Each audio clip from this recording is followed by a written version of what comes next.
ಚಿಂಚೋಳಿ ತಾಲೂಕಿನ ಹಲವು ಗ್ರಾಮಗಳಲ್ಲಿ ಬಸ್ ಸೌಲಭ್ಯ ಕೊರತೆಯಿಂದ ವಿದ್ಯಾರ್ಥಿಗಳ ಶಿಕ್ಷಣಕ್ಕೆ ತೀವ್ರ ತೊಂದರೆ ಉಂಟಾಗುತ್ತಿದ್ದು, ಗ್ರಾಮೀಣ ಶಿಕ್ಷಣ ಮತ್ತು ಆರೋಗ್ಯ ಸಂಸ್ಥೆ RLHP ನೇತೃತ್ವದಲ್ಲಿ ಚಿಕ್ಕಲಿಂಗದಳ್ಳಿ, ಶಾದಿಪುರ, ಗೌಡನಹಳ್ಳಿ, ನೀಮಾಹೊಸಳ್ಳಿ, ಚೌಕಿ ತಾಂಡ ಹಾಗೂ ಇತರ ಗ್ರಾಮಗಳ ವಿದ್ಯಾರ್ಥಿಗಳು ಮತ್ತು ಗ್ರಾಮಸ್ಥರು ಸಾರಿಗೆ ಇಲಾಖೆಯ ಅಧಿಕಾರಿಗಳಿಗೆ ಮನವಿ ಸಲ್ಲಿಸಿದರು. ಈ ಹಿನ್ನೆಲೆಯಲ್ಲಿ ಗ್ರಾಮಸ್ಥರು ಹಾಗೂ ವಿದ್ಯಾರ್ಥಿಗಳು ಶೀಘ್ರವಾಗಿ ಬಸ್ ಸೌಲಭ್ಯ ಕಲ್ಪಿಸಿ ಸಮಸ್ಯೆ ಬಗೆಹರಿಸುವಂತೆ ಅಧಿಕಾರಿಗಳಿಗೆ ಆಗ್ರಹಿಸಿದರು. ನಮಗೂ ಬಸ್ಸಿನ ಭಾಳ ತೊಂದರೆ ಆಗತ್ತದ್ರಿ. ಬೆಳಗ್ಗೆ 7 ಬಸ್ ಹೊಂಟದ್ರಿ, ಮತ್ತು 11 ಬಸ್ ಹೊಂಟದ್ರಿ. ನಮ್ಮ ಸ್ಕೂಲಿಗೆ ಬರ್ಲಕ್ಕೂ ಭಾಳ ಕಷ್ಟ ಆಗತ್ತದ್ರಿ. ಒಂದೊಂದು ದಿನ ಬಸ್ ಬರೋ ಸಲಕ್ಕೆ ಚುಟ್ಟಿ ಹೊಡೆದು ಮನೆಗೆ ಹೋಗ್ಲತ್ತೀವ್ರಿ.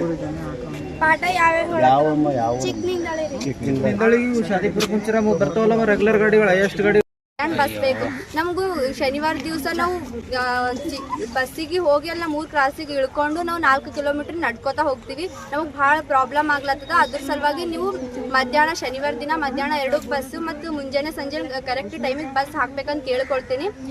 ಕೂಡ ಕೆಲವೊಂದು ಹಳ್ಳಿಗಳಿಗೆ ಬಸ್ ಹಾಕಿದಾರ, ಆದ್ರೆ ಅದು ಶಾಲಾ ಅವಧಿಗೆ ಯಾವುದೇ ಕಾರಣಕ್ಕೂ ಲಿಂಕ್ ಆಗ್ತಾ ಇಲ್ಲ.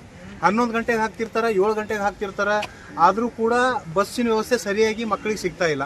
ಆ ಮಕ್ಕಳು ಬೆಳಗ್ಗೆ 1 ಪೀರಿಯಡೋ 2 ಪೀರಿಯಡೋ ಅವರು ಮಿಸ್ ಮಾಡ್ಕೊತಾ ಇದ್ದಾರೆ.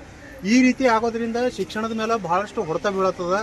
ಇವು ಎಷ್ಟೋ ಹಳ್ಳಿಗಳಲ್ಲಿ ನಾವು ಮೀಟಿಂಗ್ ಮಾಡ್ತಿರ್ಬೇಕಾದ್ರೆ ನೋಡ್ತಾ ಇದ್ದೀವಿ, ಮಕ್ಕಳು ಬೇರೆ ಏನಾದರೂ ಸಮಸ್ಯೆ ಹೇಳ್ತಾರೇನೋ ಅಂತಂದ್ರೆ ಎಲ್ಲರೂ ಕೂಡ ಬಸ್ಸಿನ ವ್ಯವಸ್ಥೆ ಸರಿಯಾಗಿಲ್ಲ ಅನ್ನೋದನ್ನೇ ಹೇಳ್ತಾ ಇದ್ದಾರೆ. ಬಸ್ಸಿನ ವ್ಯವಸ್ಥೆ KKRTC ಇಂದ ಹಾಕಿದ್ರು ಕೂಡ ಯಾವ ರೀತಿಯಾಗಿ ಹಾಕ್ತಾ ಇದ್ದಾರೆ ಅಂತಂದ್ರೆ ಮಕ್ಕಳಿಗೆ ಕಾಲು ಇಡ್ಲಿಕ್ಕೂ ಕೂಡ ಜಾಗ ಇರ್ತಾ ಇಲ್ಲ. ಸೊ ಆ ರೀತಿಯಾಗಿ ಅಷ್ಟೊಂದು ಕಷ್ಟದಲ್ಲಿ ಮಕ್ಕಳು ಬರ್ತಾ ಇದ್ದಾರೆ. ಇನ್ನೂ ಕೆಲವೊಂದು ಮಕ್ಕಳು ದುಡ್ಡು ಕೊಟ್ಟು ಬೇರೆ ಬೇರೆ ಆಟೋಕ್ಕೆಲ್ಲ ಬರ್ತಾ ಇದ್ದಾರೆ. ಸೊ ಎಷ್ಟೋ ಮಕ್ಕಳಿಗೆ ದುಡ್ಡು ಕೊಟ್ಟು ಆಟೋಕ್ಕೆ ಬರೋ ವ್ಯವಸ್ಥೆ ಕೂಡ ಇಲ್ಲ. ಅಷ್ಟೊಂದು ಬಡತನ ಪರಿಸ್ಥಿತಿಯಲ್ಲಿ ಮಕ್ಕಳು ಬದುಕ್ತಾ ಇದ್ದಾರೆ.